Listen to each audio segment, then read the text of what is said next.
家好，我係 Doctor Sean，歡迎嚟到我嘅 channel。洗牙同牙齒美白係咪一樣㗎？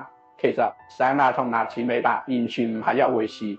咁洗牙咧，大家可以想象一下，如果你嘅牙齒表面有啲色素沉着，或者有啲男性經常食煙，女性就比較經常飲咖啡、飲茶，咁牙齒表面就會有一層黑色嘅色素沉着，或者有啲煙漬、茶漬。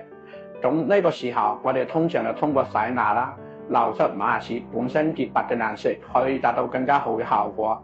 但係仲有啲人，因為佢哋嘅牙齒天生就色澤比較昏沉，呢個時候就需要進行牙齒美白啦。